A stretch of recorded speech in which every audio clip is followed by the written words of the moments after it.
स्वागत है दोस्तों अपने YouTube channel IT technical course में।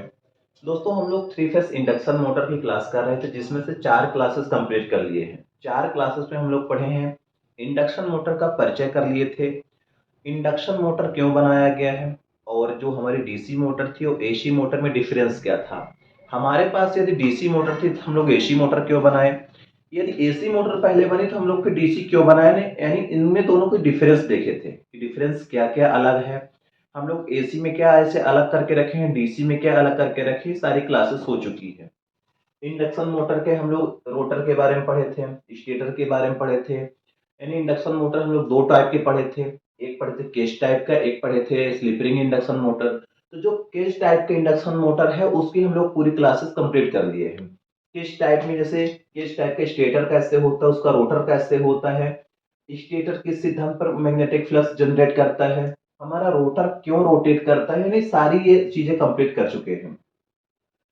इसका रोटर किस तरह होता है, रोटर में बार क्यों स्थापित किए जाते हैं, क्या इसके रोटर में भी बाइंडिंग करते हैं। यानी ये जो क्वेश्चन थे आप लोगों पे कि जो जिस प्रकार के डीसी मशीन के आर्मेचर में हम लोग सप्लाई देते हैं, तो क्या एसी मशीन में भी सप्लाई देना पड़ता है, हम लोग ये भी कर लिए थे।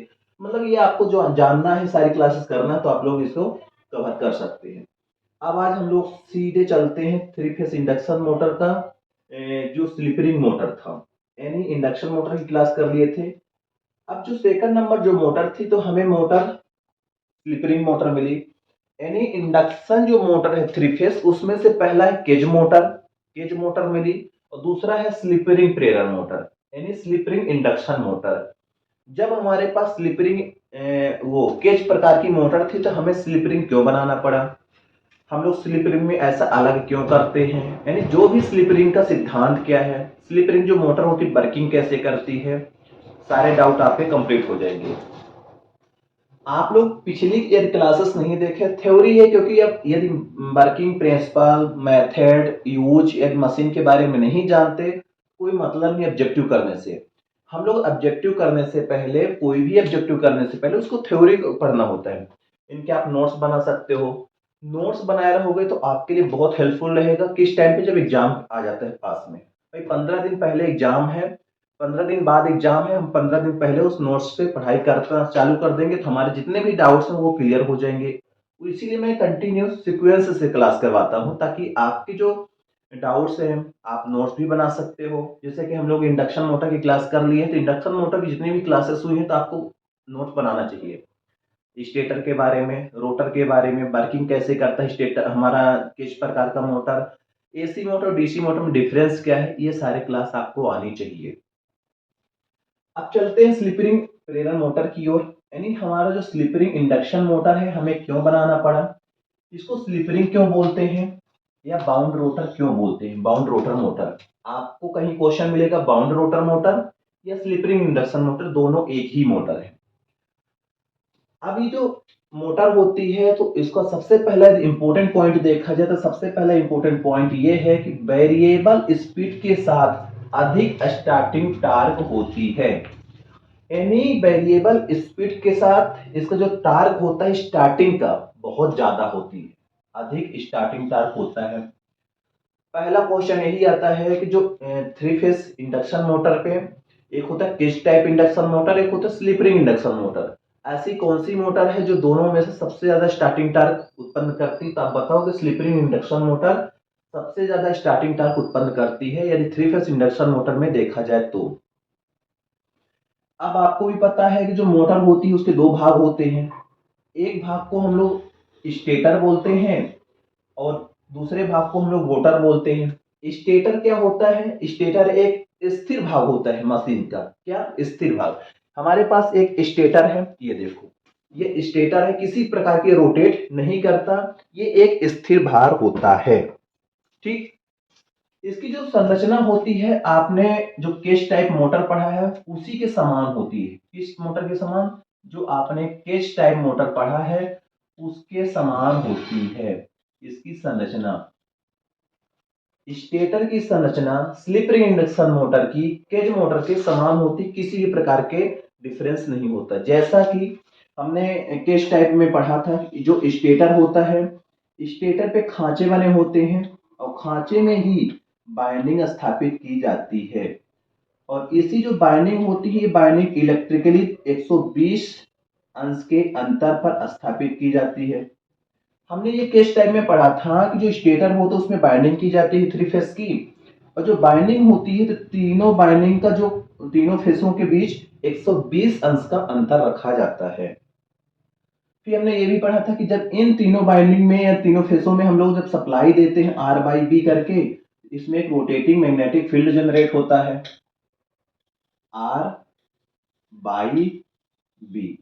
हमने यही पढ़ा था कि जब इस बाइंडिंग में सप्लाई दूंगा AC सप्लाई, तो इसमें से एक रोटेटिंग मैग्नेटिक फील्ड जनरेट होगा, यानी एक प्रत्यावर्ती मैग्नेट जनरेट होता है, उत्पन्न होता है। अब देखो, इतना तो हम लोग फर्स्ट क्लास पे कर लिए थे या केस टाइप में कर लिए थे, ये स्टेटर की कहानी में बता रहा हूं। फिर हम लोग पढ़े थे रोटर के बारे में, यानी दूसरा इसका जो भाग होता है रोटर होता है। अब जब हम लोग इंडक्शन मोटर पढ़े थे, इंडक्शन मोटर कहे तो किस प्रकार के मोटर का रोटर कुछ इस प्रकार आपको मिला, यानी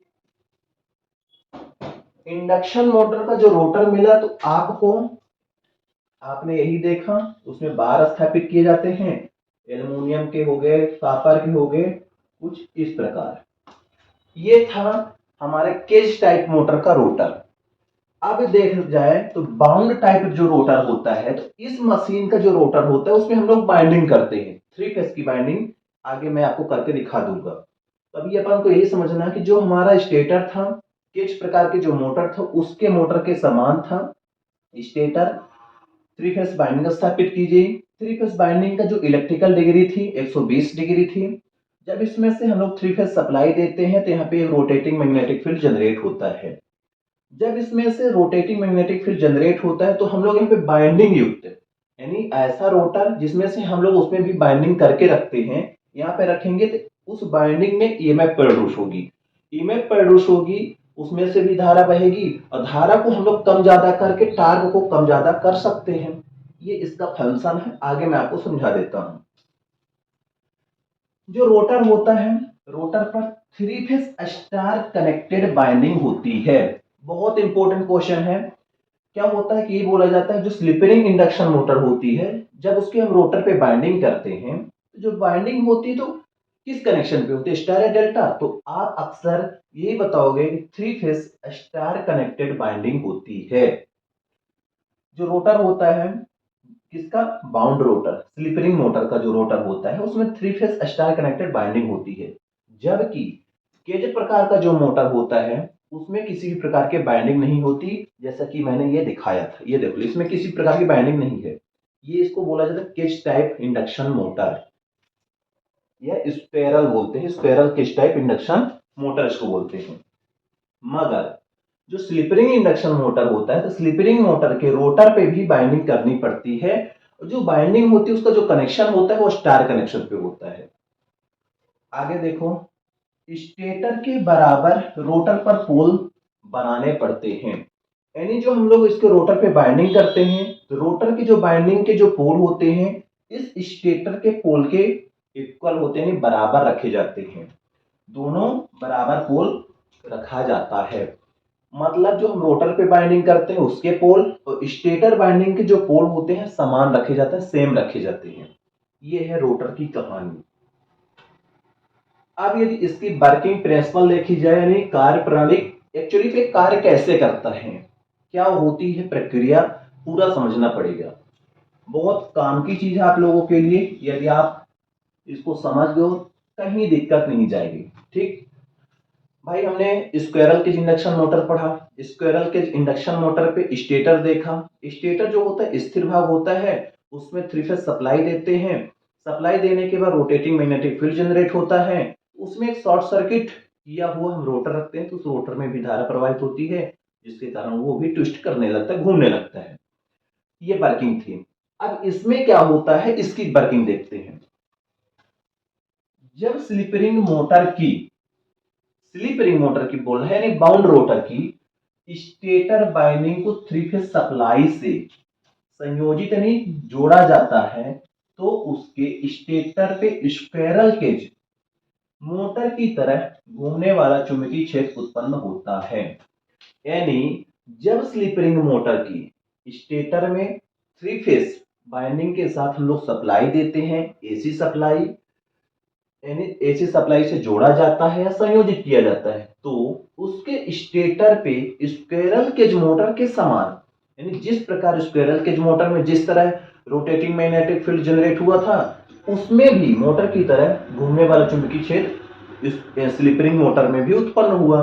क्योंकि हमने यही बताया कि जो स्टेटर की संरचना, स्टेटर का काम सेम है स्लिप रिंग मोटर और स्क्विरल केज मोटर का। अब यह घूर्णी चुंबकीय क्षेत्र रोटर बाइंडिंग में ईएमएफ उत्पन्न करता है। क्या हुआ, जैसा कि हमारे पास एक स्टेटर था, स्टेटर पे मैंने सप्लाई दिया थ्री फेज की, तीन फेज की, जब इसमें से मैंने सप्लाई दिया तो यहाँ पे क्या हुआ, एक रोटेटिंग मैग्नेटिक फील्ड जनरेट हुआ, रोटेटिंग मैग्नेटिक फील्ड जनरेट हुआ। अब क्या हुआ कि मैंने यहाँ पे एक रोटर रखा, क्या, एक रोटर रखा। इस रोटर पे हम लोग क्या किए, यहाँ पर बाइंडिंग कर दिए, यहाँ पर रोटर में भी बाइंडिंग करनी पड़ी। ये स्लिप रिंग मोटर की मैं बात कर रहा हूं। ये देखो, ये क्या हुआ, ये रोटर हुआ, रोटर, ये बाइंडिंग हुई,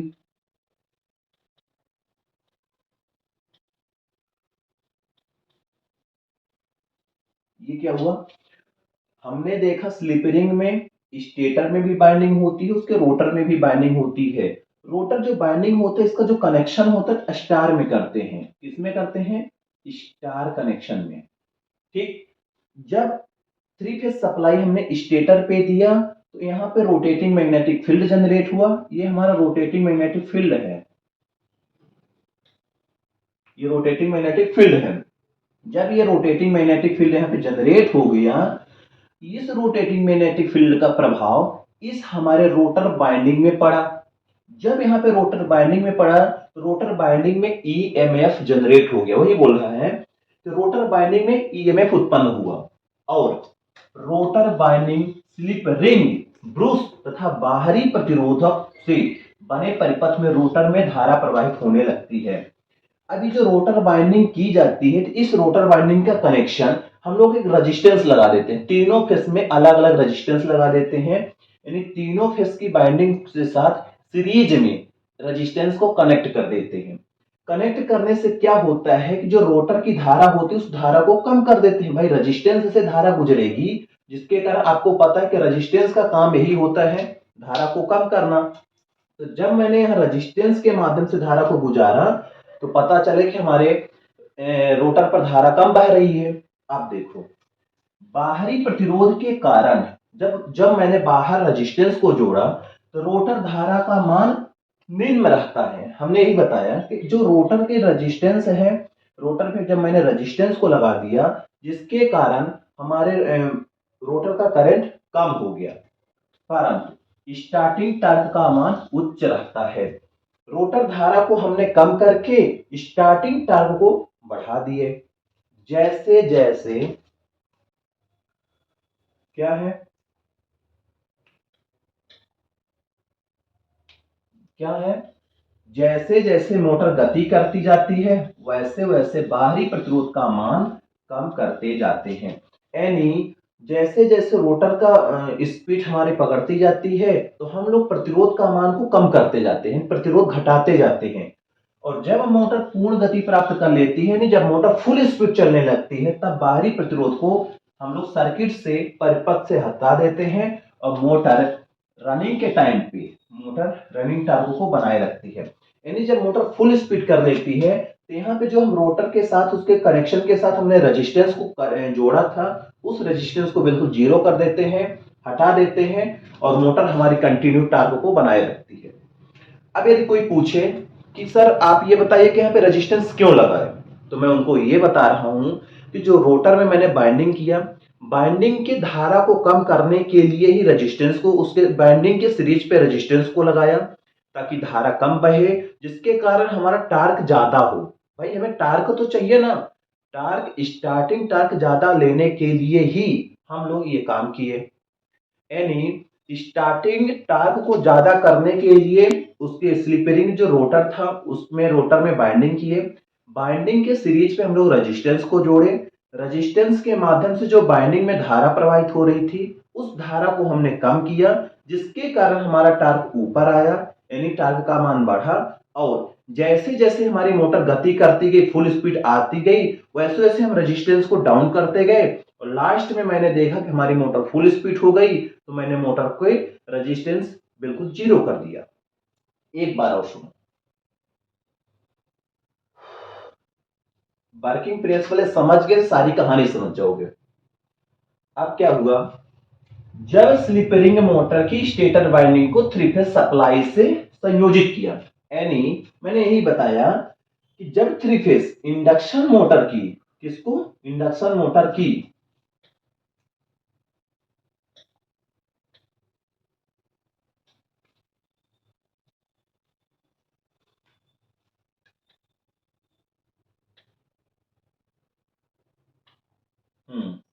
आप समझ में आएगा।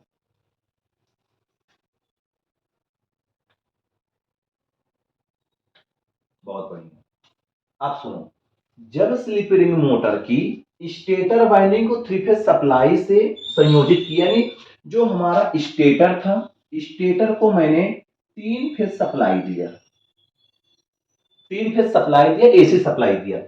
जब स्लिप रिंग मोटर की स्टेटर वाइंडिंग को तीन फेज सप्लाई से जोड़ दिया तो उसके स्टेटर पे स्क्वेरल केज मोटर की तरह ही rotating magnetic field, rotating magnetic field यानी उसके जो पोल्स हैं, पोल्स रोटेट कर रहे हैं, घूम रहे हैं, वही बोल रहा है कि घूमने वाला चुंबकीय क्षेत्र उत्पन्न होता है।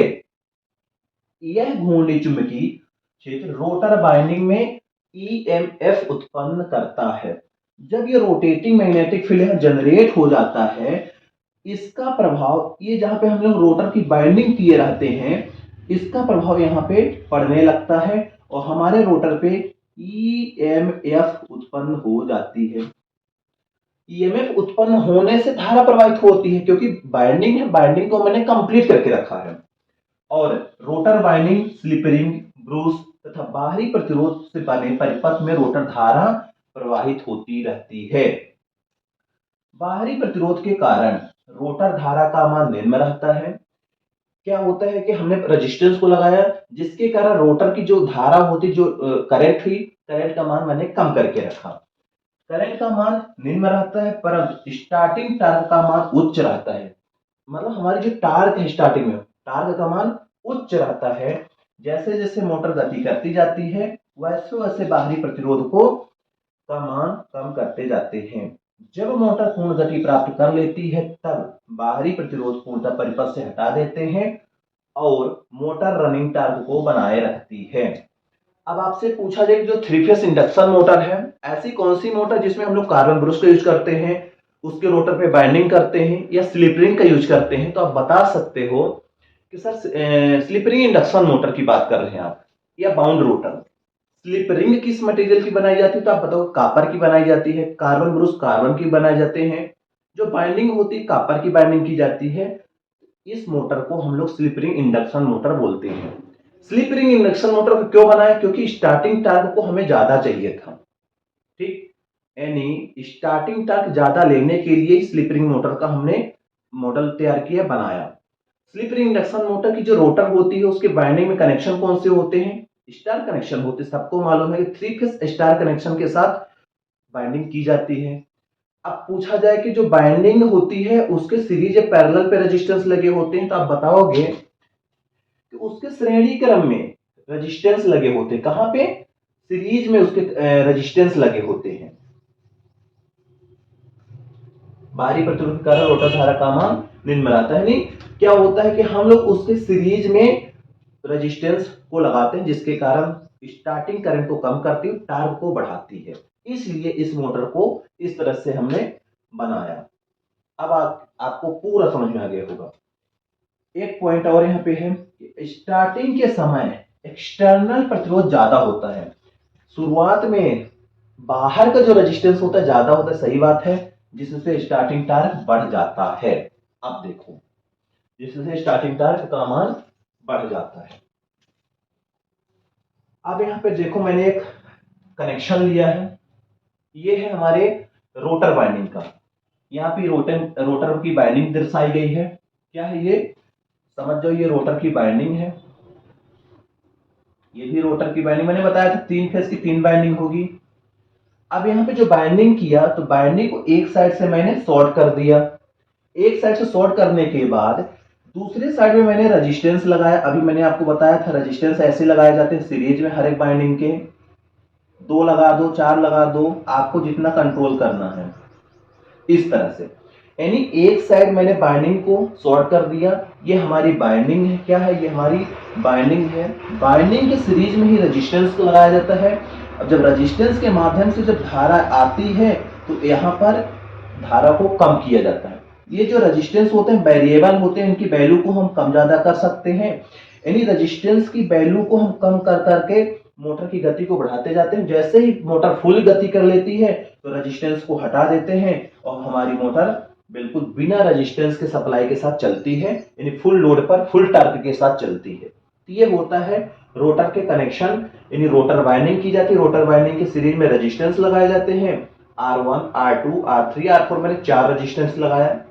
इन रेजिस्टेंस के माध्यम से जब यहाँ से करंट गई तो इसकी ज्यादा वैल्यू है तो यहाँ करंट कम पहुंच रही है, जिसके कारण इसका टार्क ज्यादा है। जब मोटर गति करती गई इस रेजिस्टेंस की वैल्यू को मैंने कम किया, यानी शुरू में मान लो यहाँ पे दिया, शुरू पे यहाँ पे दिया, फिर यहाँ पे किया, यहाँ पे किया, लास्ट में जब हमारी मोटर फुल स्पीड हो गई तो मैंने यहाँ पे कनेक्ट कर दिया। मोटर हमारी बिना रेजिस्टेंस की धारा के चल रही है और यानी फुल टार्क बनाए रखी है। इसको आप लोग नोट्स करना बहुत इंपॉर्टेंट चीज है, बहुत काम की चीज है आपके लिए, क्योंकि यदि ये समझ गए ना सारी चीज समझ सकते हो। वीडियो रोक रोक कर आपको इसको नोट्स करना है, क्योंकि हर जगह कंपटीशन एग्जाम, आईटेक एग्जाम, कोई भी इंटरव्यू हो, हर जगह ऐसे क्वेश्चन मुंह जवानी पूछे जाते हैं। जिस तरह मैंने बताया उस तरह से आपको भी आना चाहिए। आप लोग प्रैक्टिस कर लो। अब आते हैं नेक्स्ट, इसके प्रॉफिट क्या है, लाभ क्या है, एडवांटेज क्या है, हम लोग मोटर क्यों बनाए। ठीक, यानी इसके एडवांटेज देखा जाए जो स्लिप रिंग इंडक्शन मोटर, इसके लाभ क्या है। लाभ, पहला लाभ ये है कि स्टार्टिंग टॉर्क हाई हो जाता है, ये हाई जाता है। हमने इसीलिए इस मोटर को बनाया ताकि हमें स्टार्टिंग टॉर्क उच्च मिले, पहला लाभ। दूसरा है कि स्टार्टिंग करंट लो हो जाती है। मैंने यही बताया था कि जब मैंने यहाँ रेजिस्टेंस से गुजार के धारा दे रहे हैं तो यहाँ पे पता चले कि स्टार्टिंग में करंट का मान कम है बाइंडिंग में। भाई क्या होता है, टार्क को खींचने के लिए करंट कभी कभी मोटर ज्यादा ले लेगी, हमारी बाइंडिंग जल जाएगी। तो वही बोला कि स्टार्टिंग में करंट का मान जो हमारी रोटर की बाइंडिंग होती है उसमें से कम होता है।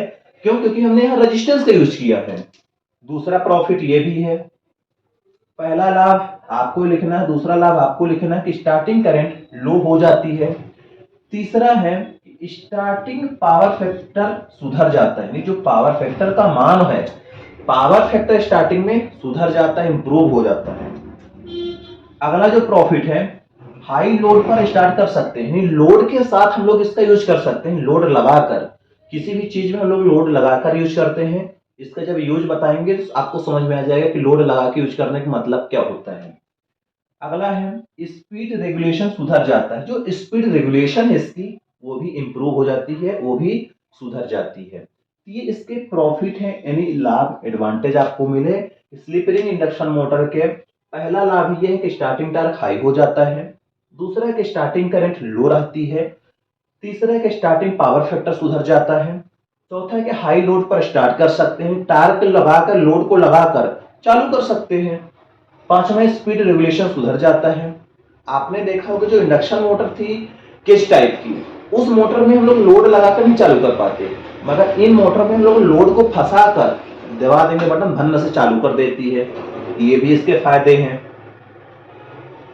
इसके कुछ नुकसान है, नुकसान जैसा कि पहले रोटर का कॉपर लॉस ज्यादा होता है। भाई उसमें बाइंडिंग की गई, उसमें धारा बहेगी, उसमें से रेजिस्टेंस लगाए हो तो लॉसेस का मान तो बढ़ेगा। दूसरा है क्षमता कम होती है, सही बात, इसकी जो एफिशिएंसी, क्षमता कम होती है, टार्क कम बनेगा। भाई क्षमता जब कम होगी टार्क भी कम बनेगी। तो थोड़ा कुछ देखो, कोई भी चीज है जिसके कुछ फायदे होते हैं तो उसके कुछ नुकसान है। 6 फायदे तो 3 नुकसान भी मिलेंगे, तो ये आपको समझना है कि कुछ फायदे हैं तो कुछ हमें नुकसान भी मिलेगा। अब यदि इसके यूज की बात करें, यानी इसका यूज कहाँ पे करते हैं, जो स्लिपरिंग प्रेरण मोटर का यूज होता है अक्सर हम लोग कंप्रेसर पे करते हैं, कन्वेयर में करते हैं, क्रेन में करते हैं, होइस्ट में करते हैं, स्टील मिल हो गए, प्रिंटिंग प्रेस हो गए आदि में squirrel cage slip ring induction motor का यूज करते हैं। यानी इसका यूज की बात करें तो कंप्रेसर, आपने कंप्रेसर मशीन फैक्ट्री वगैरह में देखोगे। कन्वेयर होता है, कन्वेयर के माध्यम से जो कोयला को एक जगह से दूसरे जगह ले जाते हैं। क्रेन, क्रेन आपकी जो वजन उठाती है। Hoist, steel mill, printing press, उन जगहों पर इन मोटर का यूज किया जाता है, वहां पे लगाकर हम लोग मोटर का यूज करते हैं। हमारे भी वर्कशॉप पे हमारे बच्चे कुछ प्रैक्टिकल करते हैं, उनको बताया जाता है कि इनका कहाँ यूज करते हैं, वहां स्लिपरिंग दिखाई जाती है, कार्बन ब्रश दिखाए जाते हैं। यानी यदि इसके मोटर की रोटर की संरचना देखी जाए तो